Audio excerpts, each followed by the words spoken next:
gender-critical ideology is an extremist view intent on harming trans people, that is no longer merely my opinion, but is the official stance of the United Nations, specifically UN Women.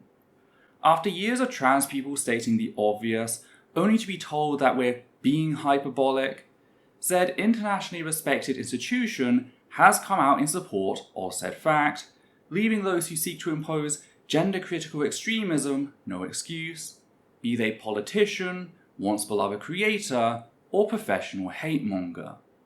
The truth is finally laid bare for all to see, and that's what we're here to discuss. But first, a quick content warning for the following: transphobia, anti-Semitism, racism, misogyny, medical gatekeeping, child death, and suicide. If you like our work and appreciate the research put into each video, please consider supporting the channel via Patreon. You can also support us by liking, commenting, and sharing our work on social media. Hi there, my name is Ethel Thurston, she, her, they, them, and today we're here to talk about how UN Women rightfully called out gender-critical ideology as an extremist movement. The topic was brought to my attention last week by a viewer who reached out with a link to today's article. Upon further discussion, that individual asked to remain anonymous, but were happy with me sharing their message as a reminder that anyone can suggest topics that they'd like me to cover. It's easiest to reach me on Discord via the Essence of Community link, which can be found down below, but you can also contact me via Twitter, Blue Sky, or by emailing us at essenceofproduction@gmail.com. With that noted, the UNW article, which was titled LGBTIQ+ Communities and the Anti-Trans Pushback, 5 Things You Need to Know, was published towards the end of May, so just before Pride began. The 5 things it mentions in its title are: 1. Anti-trans movements are on the rise. 2. These movements play on stereotypes and engineered anxiety. 3. LGBTIQ+ rights are wedged into existing culture war narratives. 4. LGBTIQ+ organizations and human rights defenders are being defunded and excluded from civic spaces. And 5. Working for LGBTIQ+ people's human rights is indivisible from working for women's rights and gender equality. Now, I'm not going to read everything, though I'll include a link to the article at the top of the video description, as well as in the reference list as always. I'll instead read out some highlights, share my thoughts, and maybe get some of yours along the way. Starting with the title of the video, as seen in quote. While the context and motivations of these movements are distinct, they often overlap in retaliation against what they view as gender ideology, a term used to oppose the concept of gender, women's rights, and the rights of LGBTIQ+ people broadly. There is a long tradition in which anti-rights movements frame equality for women and LGBTIQ+ people as a threat to so-called traditional family values. Movements encompassing anti-gender, gender-critical, and men's rights have taken this to new extremes, tapping into wider fears about the future of society and accusing feminist and LGBTIQ+ movements of threatening civilization itself. Anti-rights movements have pushed for overtly discriminatory policies and restrictions on essential services, and even for the criminalization of people based on their actual or perceived sexual orientation, gender identity, or gender expression." End quote. So no beating around the bush, no awkward dancing. UN Women acknowledges gender-critical ideology as an extremist movement, and quite rightly so. Gender-critical ideology is defined by 2 core beliefs. 1. That trans women are in fact men, faking their identity as a means to access and terrorize vulnerable women. And 2. That trans men are in fact vulnerable women who have, as part of some insidious conspiracy, been misled into believing that they are men as a means to pressure them to undergo chemical and surgical sterilization. Now, I recently published a video dissecting both beliefs in detail, whilst also explaining their intrinsically fascist nature, with key gender-critical fascists going so far as to accuse Jewish billionaires of orchestrating said degeneracy, so I won't do that here. Just know that I've gone ahead and linked said video down below, just in case you like specifics backed up with evidence. As for the comparison to the MRAs of Gamergate, as someone who was an out trans person in the secular community during the peak of said movement, openly challenging it and becoming the target of many of its figures, I can concur that this is a very apt comparison. Gender-critical fascism shares many similarities with the MRA movement, including the belief that women are intrinsically inferior, that trans people are mentally ill degenerates, not to forget their infatuation with cults of personality. I really can't stress that last one enough, how just like the MRAs viewed people like Ben Shapiro, Carla Swindon, and Jordan Peterson as these giants of intellects that have come to rout the darkness taking over society, gender-critical fascism venerates the likes of Graham Linehan, Magdalene Burns, and J.K. Rowling. Yet, returning to the article itself and the comparison it made, this is an especially important acknowledgement coming from UN Women, considering the way in which gender-critical fascism tries to disguise itself as feminism, with many of its figures self-labelling as gender-critical feminists. This is nothing unusual for fascist movements, by the way. Just consider the fascism of Nazi Germany, which campaigned under the label Nationalist Socialist, claiming that they would protect the rights of German workers from foreign, that's Jewish, influences. And yet, once they rose to power, the Nazis dissolved the unions and began rounding up genuine socialists before placing them in concentration camps. That's why the opening lines to Martin Niemöller's harrowing poem read as, quote, "First they came for the socialist, and I did not speak out, because I was not a socialist." End quote. So again, this charade is nothing unusual for fascist movements. You can't take a potential fascist at their word, and those who do risk everything. You must instead look at their ideology in detail and map out how neatly it lines up with our historical understanding of fascism, which, again, see our previous video which does just that. Yet the UNW article does more than simply class gender-critical fascism as an extreme movement. It explicitly goes on to call out said disguise, as seen in the statement that, quote, "Some try to frame the human rights of transgender people as being at odds with women's rights, even asserting that trans women do not face gender-based discrimination, or that they pose a threat to the rights, spaces, and safety of cisgender women." End quote. A sentiment it later returns to in stating that, quote, "Falsely portraying the rights of LGBTIQ+ people, and particularly of trans people, as competing with women's rights only widens divisions in the broader gender equality movement. This has given anti-rights actors space to advance rollbacks on sexual and reproductive health and rights, comprehensive sexuality education, and other critical issues." End quote. So UN Women clearly note how gender-critical fascism and its allies, or I guess axes would be the more accurate term, has been instrumental in rolling back the rights of many people, including reproductive rights for cis women. This shouldn't come as a surprise, seeing as leaders of the gender-critical movement routinely accuse Jewish billionaires of orchestrating a conspiracy to sterilize young white girls, thus decreasing white fertility, bringing about the Great Replacement. This is completely in line with their beliefs, a fact actually touched upon in the article when it noted that, quote, "Other countries have made it increasingly difficult for LGBTIQ+ organizations to register, organize, and receive foreign funding for their work under laws prohibiting foreign influence. Some governments have gone so far as to ban all LGBTIQ+ events under the guise of protecting security." End quote.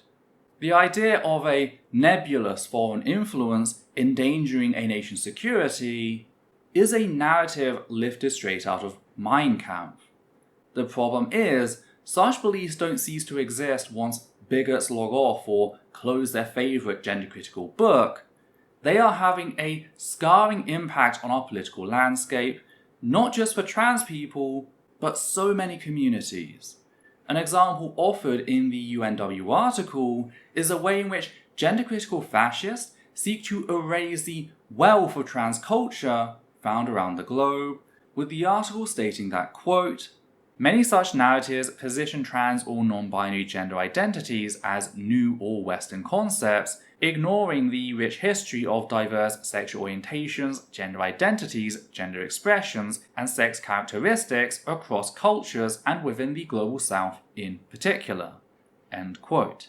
This is something we've actually talked about before on the channel, with me publishing a video debunking the idea that trans people are some new or Western phenomenon back in 2018. Honestly, I should probably revisit that topic at some point now that I have so much more knowledge at my disposal.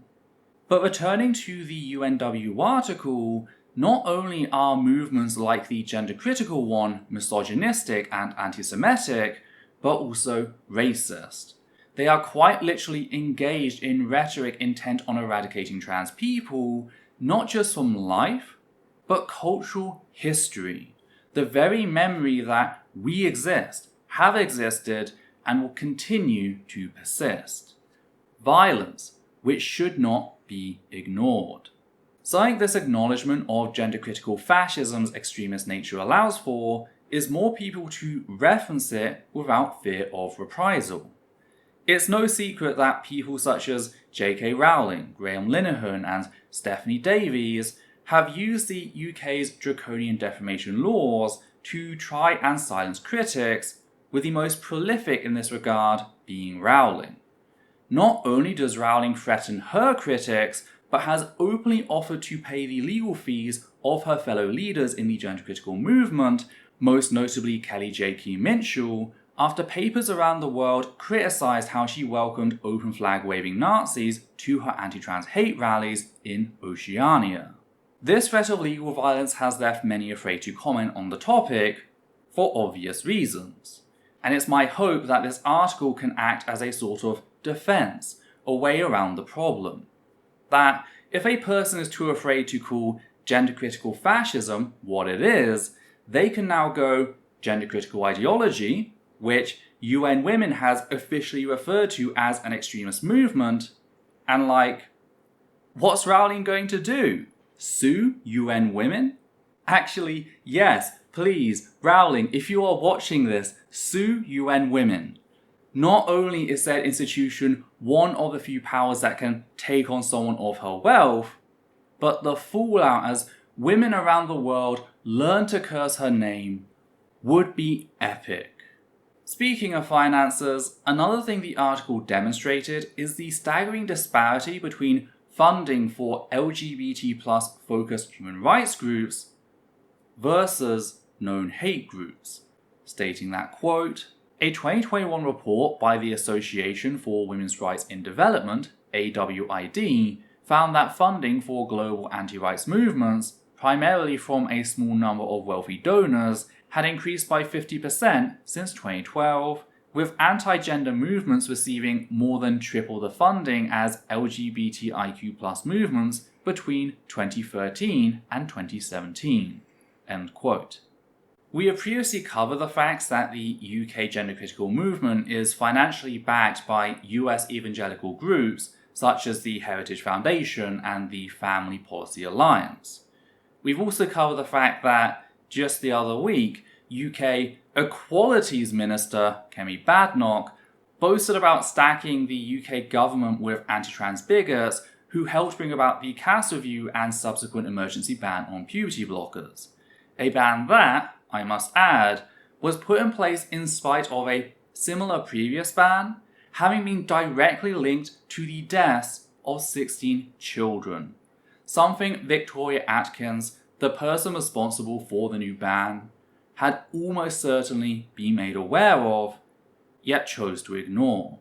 That case will actually be going to court sometime after the 3rd of July, and it will be good to finally see Atkin answer for her crimes.